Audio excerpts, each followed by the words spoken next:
The story begins with Woo-won, a young man who works as a delivery guy.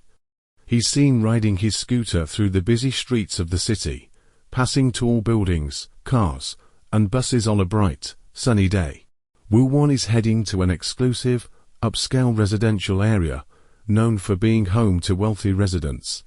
As Woo-won approaches the luxurious complex, he reflects on his job and the nature of deliveries to this building. He notes that delivery workers often receive generous tips from the residents, who come from high-end industries such as business, entertainment, and sports. Woo-won muses about why they give these tips, whether it's out of kindness, to show off their wealth, or simply out of habit. He seems to think that, despite the reasons, the workers are always happy to receive them. He also acknowledges that these tips help ease his struggles, providing some relief in his tough life. When Woo-won arrives at the building, a young woman answers the door and gratefully hands him a tip. She compliments him for his hard work, encouraging him to keep the change. Woo-won smiles and thanks her before wishing her to enjoy her meal. The girl, while admiring his looks, briefly thinks about how attractive she finds him. After the brief exchange, Woo-won returns to his scooter, reflecting on how moments like these simple acts of kindness and generosity from the customers help him get through his difficult days. He seems to find some comfort in this, even if just for a moment. The scene transitions to 1 month earlier, where Woo-won finds himself in a troubling situation. He is informed by his manager that he is being fired from his current job. His manager explains that the decision comes after ongoing tensions with a group of other part-time employees who had been harassing Woo-won. Despite his good performance and the increase in sales due to his hard work, the manager feels it's best to let him go to avoid further conflict. Despite feeling wronged, Woo-won doesn't argue. He quietly accepts his dismissal, realizing he doesn't have much choice. The manager reassures him that his hours worked will still be paid, but Woo-won is left uncertain about how to make ends meet in the future. Later, Woo-won meets a friend who is outraged on his behalf. She expresses her disbelief that he was fired instead of the problematic co-workers. She argues that Woo-won's hard work should have been rewarded and not punished. She also calls out the manager for letting the situation escalate to the point of workplace bullying. Though she's upset for him, Woo-won remains calm. He admits that he's not shocked, as he's faced similar issues in the past.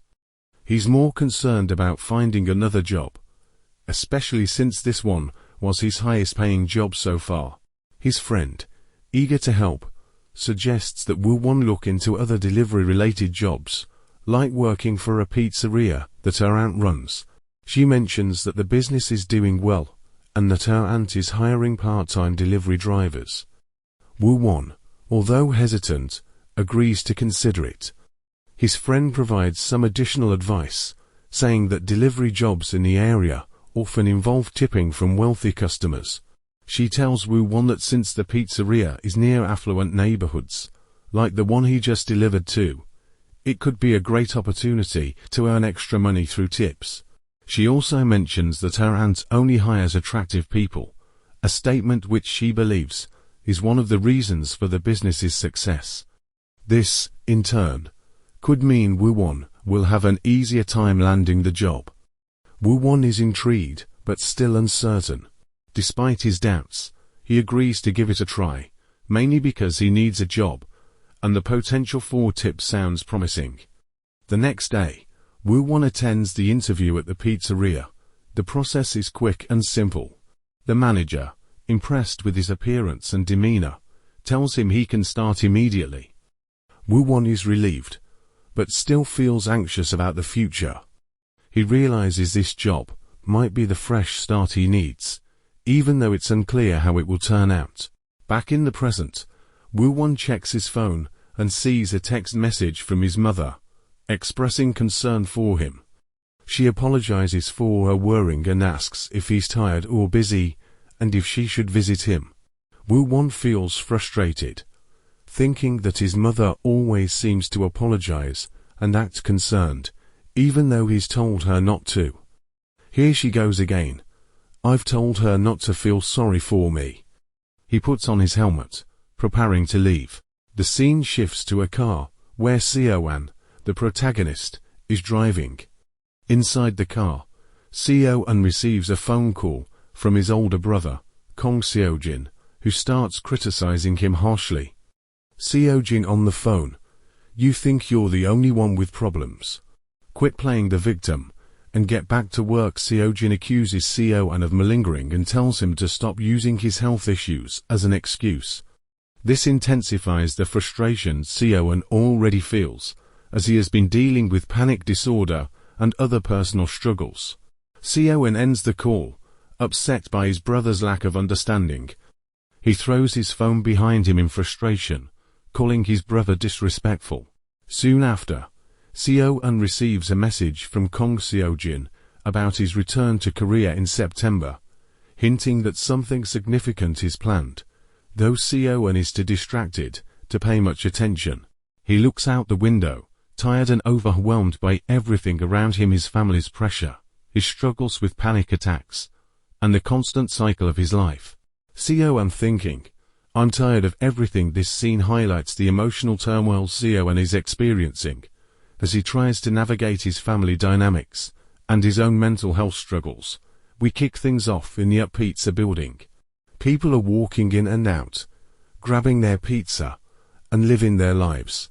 Woo-won walks in, and his co-workers greet him with a bit of excitement. He casually announces, I'm back, and one of his colleagues quickly hands him the next delivery orders, saying, orders are piling up. Here's your next one. Woo-won doesn't miss a beat, replying, all right, I'm on it. He's been at it all day, but he's still got that determined, no-nonsense attitude. Next, we see Woo-won on the road, riding his scooter to make a delivery. He looks focused, just like any delivery guy trying to make his way through the city. After handing the pizza to a customer, he receives his payment and continues with his day. Then, it's night time, the city lights flicker on, and there's a nice peaceful atmosphere. People are walking outside, chatting, and saying their goodbyes after a long day. We get a cute moment with Woo-won and two other guys walking down the street. They wave each other off, and Woo-won says, bye, see you tomorrow.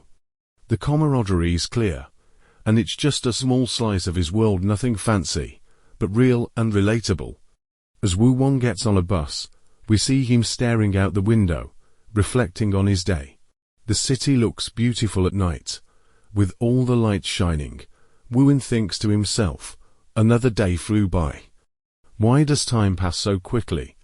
Later Woo-won's thoughts drift to something important. He remembers that he hasn't called his mom yet. I feel like I'm forgetting something. Was it the meat? And then, it hits him, he completely forgot to call her. So, he does just that. The phone rings, and his mom picks up. There's a bit of a back and forth between them, and Woo-won apologizes for not calling sooner. His mom seems worried about him, asking if he's eaten, and if he's okay. Woo-won reassures her, I can pay off the remainder on my own. Don't worry about me. I'll be fine. He also tells her to take care of herself, saying, how will I go on if you're sick? There's a sense of longing and care here. He's working hard to support his mother, and you can feel the weight of his responsibility. The story then shifts to Seo-an, who is dealing with a nightmare. It's a troubling scene, where he wakes up, gasping for air, after seeing unsettling images in his dream.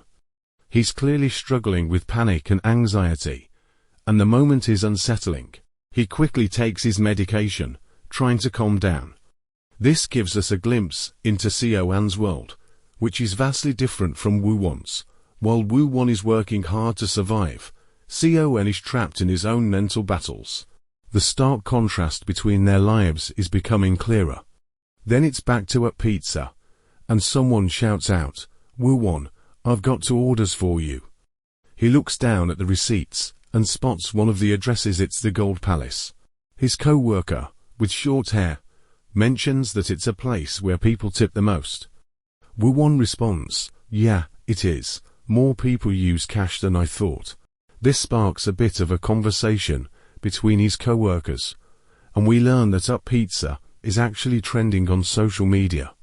People come just to see the hot stuff, which is apparently one of the reasons they get such big tips. They don't need to host events or serve the best food, they just need to look good. It's playful, with Woo-won's co-workers teasing each other about how they're the hottest stuff.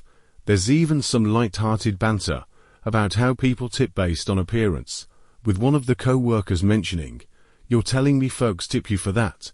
They sure like to throw money around, huh?" Woo-won listens, but he doesn't seem overly concerned.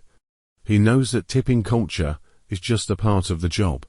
Finally, Woo-won heads out on his scooter, making his way to the Gold Palace. This is where we get a bit of tension. Woo-won has never delivered to a penthouse before, and the sheer size of the building is making him nervous. As he steps out of the elevator, he tells himself, the only apartment on the floor. Why am I getting nervous? He rings the doorbell and announces, "Your food is here." Hello, but, to his surprise, there's no answer. The silence is deafening, and we're left wondering what's going on. We start the scene inside Seo-an's apartment. It's a pretty calm setting, nothing too fancy, just a simple chair, table, sofa, and some flowers. You can already tell it's a place where Seo-an likes to keep things quiet and serene, especially given his ongoing struggles with anxiety and social issues. But all that peace is suddenly interrupted by the sound of the doorbell ringing. Seo-an, who's been lying in bed, immediately wakes up. He's clearly startled and not happy to be disturbed. He grumbles, "Who the hell? I just barely fell asleep." Meanwhile, Woo-won, our pizza delivery guy, is standing outside, waiting to deliver the pizza. He thinks to himself, is no one home, as he rings the bell again, probably not expecting anyone to be up at this hour. Seo-an finally opens the door, still half asleep, and asks, "May I help you?" Woo-won responds with, "I have your pizza." Seo-an, looking confused, asks, "Pizza? I didn't order any pizza." He's clearly not expecting this delivery, which only adds to the mystery. Woo-won, a little caught off guard, but still doing his job, explains, "Pardon, but we received an order from this address 30 minutes ago." This causes Seo-an to pause, and he thinks, "Me? Order pizza?" After a brief sigh, Seo-an mutters to himself, "Seung-yu-han, that son of a..." We can see he's a little irritated and frustrated by this sudden, unannounced delivery. Seo-an then asks, "Has it been paid for?" Woo-won answers, "Yes, it has." This confirms it's not a mistake, someone placed the order. Seo-an, now even more annoyed, just says, "Please hand it over." Woo-won passes over the pizza box, probably expecting at least a tip or some acknowledgement, but instead, Seo-an simply says, "Take care," and shuts the door. As the door closes, Woo-won stands there for a second, clearly disappointed. He was hoping for a little more, maybe a tip, but instead, he's left empty-handed. Woo-won thinks to himself, "I got my hopes up for nothing," and remembers he still has his helmet on. He quickly takes it off and mutters, "Not that it would have helped." You can really feel the frustration Woo-won is going through. It's another day of working hard, but things never really seem to go his way.